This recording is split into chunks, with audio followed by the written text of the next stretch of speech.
Hello, this is Dave at AFX Title and TitleSearch.com.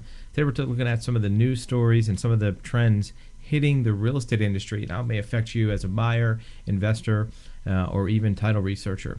First one is there's some interesting developments in foreclosures. This article is showing how judicial foreclosures and the length of time it takes for a property now to go through the foreclosure process when it's done through the courts has really thrown a monkey wrench in the investor strategy. It used to be that investors would track a property from when it hit foreclosure to when it went through the auction. Now, because of increased requirements from the government to track these foreclosures and make sure they're being done right, investors are having a tougher time following them through that whole process just because it's taking longer to go through the process.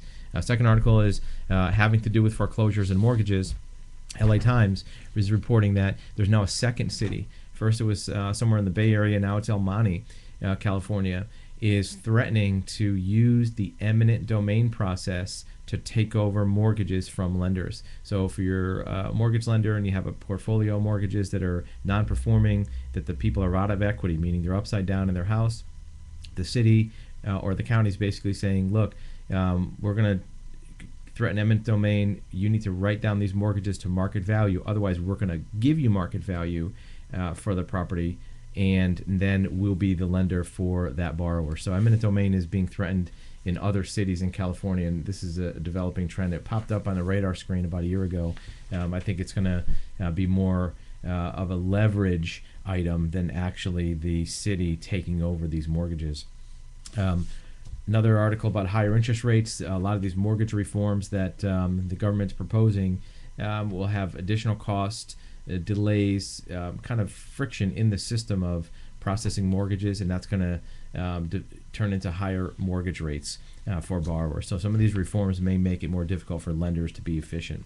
And the last one is home prices are rising again. Last year, home prices were pretty flat. At the beginning of 2013, there was a sharp bump. They flattened out again mid-year, but they're slowly creeping up again. So the most recent increase is significant, but it's not as sharp of a rate, which indicates it may not be a bubble. It may just be kind of a healthy supply and demand reconciliation. So that's what's going on in the real estate industry right now. Those four topics are really important, especially with regard to mortgage financing and foreclosures. That's going to really be what drives the market going forward. If you have more questions about the real estate industry or foreclosures, you can reach us at our website at TitleSearch.com, and we'd be glad to help.